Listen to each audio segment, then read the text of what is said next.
It's changed my life in many ways, obviously. I love my job. I get to do shows like this where I go to amazing places, meet an amazing crew, great contestants, make a great show.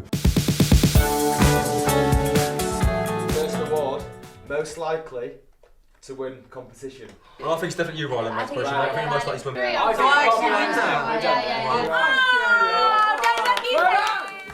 How do you look back on your time now, looking back at Signed by Katie Price? Oh God, wow, we are digging up the graves here, guys. What's going on? I mean, I look back and someone said to me the other day, I was doing an interview and they said, have you got any regrets? And I said, I don't want to be that person that says, no, I've got no regrets. But I am that person. I've got no regrets because even the mistakes that have been made along the way and even the hard, real life hard times that have happened, they've all happened for a reason. It's made me all right now, so. Oh yeah. Yeah, no regrets. Rylan, it's such a big risk that I have to take it. And you're in my final period. How did you cope with overnight fame after X Factor as well? I mean, I don't really remember it because it was overnight. I had no time to cope. You're in. So I remember my audition went out as I was boarding the flight to judges' houses and my phone literally blew up. And it was like, it's broke. It was crazy. And then from that moment on, I don't really remember life before. Oh gosh, yeah. Poor little famous boy. How has fame changed your life? And like, what do you think? Well, I'm rich now. Yeah, so always helps. That's quite nice. It's changed my life in many ways, obviously. I love my job. I get to do shows like this where I go to amazing places, meet an amazing crew, great contestants, make a great show. Congratulations, Rylan. You are the winner of Celebrity Big Brother. Now, Rylan, I have to tell you something. What? You have 30 seconds to prepare yourself, and guess why? What? Because your public awaits. Let's do this. How exciting that Celebrity Big Brother is coming back as well, because you won as well. I did. I mean, how did it feel being filmed 24/7 at the time? And now Felt very normal, which was Oh, very really? odd. Yeah, and I'm like the biggest fan of Big Brother, so to go in that house to me was like a dream. And a lot of people when they're in there, you know, unless you're doing a task, it can be quite boring, but for me, I'd be like, how does this door lock? What does that light do? What does this do? I'm like a proper geek. So I had the best time in that house and it changed my life. Oh yeah. How would you say it changed your life, do you think? Well, I married and divorced a housemate for a start. It was the best apprenticeship of my life because I wasn't a presenter and then they trusted me with Bit on the Side and I learnt to present on live TV, which was the best training ground, dive in head first. So yeah, I was really, really grateful and I'll be forever grateful for that experience. I loved it. And this whole backdrop that you've got is giving me 90s Richard and Judy this morning, live from outside the Albert Dock. I love it. Going back to your live presenting with this morning, obviously it was fab to see you back with Emma Willis. That must have been amazing, like reuniting. I mean, my TV wife. how would you feel if they were to offer you full-time, or I would feel grateful, but say no. I like a lay-in. yeah. I mean, I worked at This Morning for 6 years and then I left and I got used to sleeping in. And now it's so nice to be able to just pop in for a week, see everyone, have a lovely time, give away some money and then go home. Oh, And at the end of the day, if I do anything wrong, ain't my show, don't care. And who would you love to see on This Morning full-time, do you think? I love everyone that's there, and I hate to be Mr. Diplomat, but I really do. You know, This Morning's gone through a change over the last year, and I'm thrilled for Josie because, you know, for years, I remember even when Ruth and Eamon were there, we all loved Josie, and Eamon and Ruth were very vocal in getting Josie to do more. While they were there, and I'm thrilled she's having her moment now because I think she's great and it's been lovely working with her. But I've been really lucky, you know, I've hosted This Morning with pretty much everyone. Yeah. Phil, Holly, Ruth, Eamon, Jerry Halliwell. I think I presented a show with Lorraine. I feel like I'm a bit of I get about. And obviously you've been in showbiz for a long time now. What do you think is the secret to your success? Although I think being so lovely is definitely I just think, one of them. just be nice to people. You know, I made no secret of the fact I got ill a few years back and had to have a few months off. And, you know, when I come back, all my jobs are waiting for me. And that's because I've always treated everyone the same. I don't care if you're my runner, the head of a channel, I'll always treat everyone the same. Welcome to the Greek island of Zante. A perfect paradise. Home to some of the most astonishing parties on the planet. And some of the biggest liabilities. What would you say has been the most daring thing you've done as a presenter on Hot Mess Summer and why?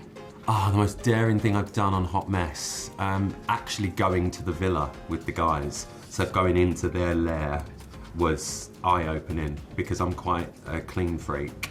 And obviously I got them this gorgeous villa, and when I walked into it after they'd been living in it for 3 or 4 days, I wanted to slap them all. Did you give them all a telling off? Oh, I went mad. I went, get that clothes off the floor. The floor was a wardrobe. Oh God. And what makes it even funnier is that they're wearing uniform. So I'm like, you don't even need this. Pack it away. That was the most daring thing. I didn't know what I was going to get. You've done loads and loads of presenting, but how has it differed on Hot Mess Summer?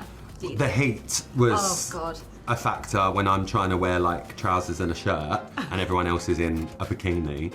That was quite difficult. But Hot Mess, I mean, you're on location, you're in sort of a party capital of 12-year-olds. So I had to have security everywhere I went, not in a weird way.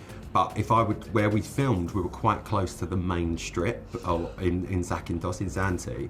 And everyone's British. Yeah. And I'm 20 foot tall, as you can see on this shot. So it's hard to hide Rylan on an island. And even amongst the Greek community, my security guard was lovely. His name was Adonis. And I had Stathis and Spiros. And they all said that the chat on the island is, there is a man here who is famous and likes men. so yeah, I was known. I was known on the island. Do you think was it particularly hard keeping that secret? It was really, really hard because also I got there sort of 3 days before the show starts for rehearsals and things like that. God. So I had to be hidden because obviously the contestants were on the island, but if they knew I was there, they'd then be like, what? Because they didn't know I was part of the show. So yeah, it was very cloak and dagger. I feel like I was on the Traitors for the first couple of days, yeah.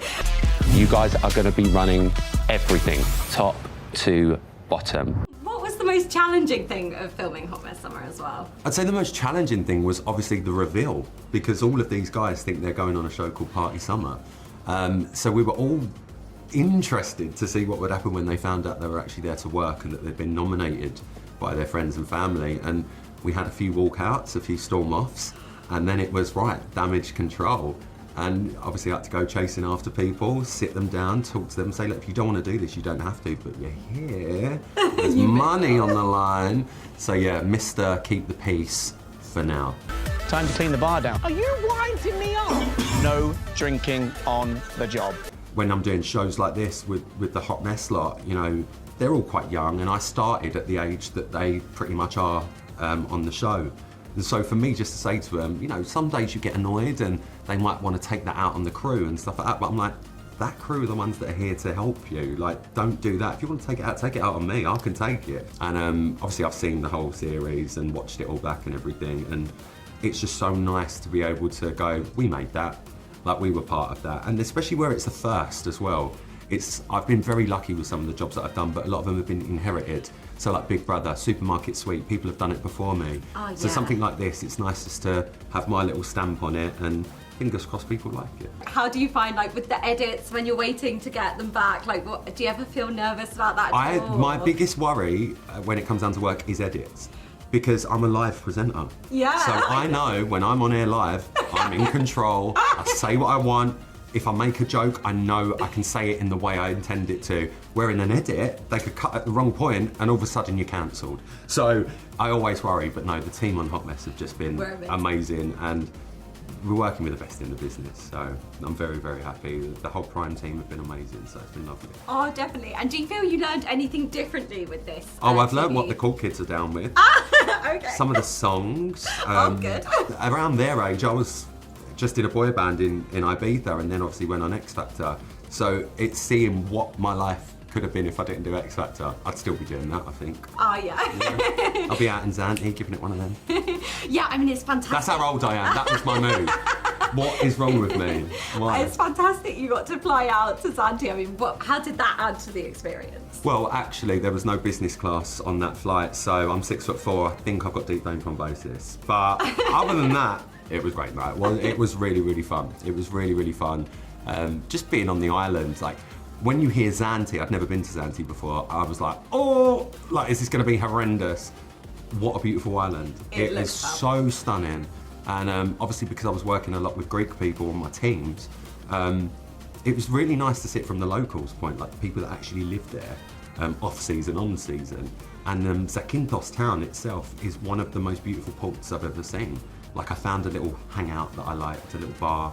It's just gorgeous. Like, it's so lovely. And I know that from when I lived in Ibiza. Everyone sees Ibiza as party capital, but there's different places on that island where it's just gorgeous and not party, and it was nice to see a different side of Zante. Oh no, but not on this show. Carnage. And also you have your other exciting dating show coming up, Dating Kid. Yeah. How does being naked on the show sort of shake up dating, and sort of what was your experience of being a host on that as well? Well, I'm yet to film it. I'm about to film it very, very shortly, but I've watched the German version. And wow, Germany know how to make a show. So for the first 5 minutes, you're like, oh, Willie, oh, boobs. And then 10 minutes later, you're like, I can't believe he's talking to her. And you just forget that people are naked. But yeah, there's just something interesting about it. I mean, the line I'm going to go in with, I think, is, wow, you all look excited to see me, but I don't know how well it's going to go down. Have you done a lot of preparation? I've done zero preparation. At one point, I thought I had to be naked. I'm just glad I'm clothed. Oh yeah, that's good. And so should the country be. Do you think you'll always stick to doing presenting now rather than doing reality TV? I mean, going it back into reality TV, I'm a lot older now and more miserable.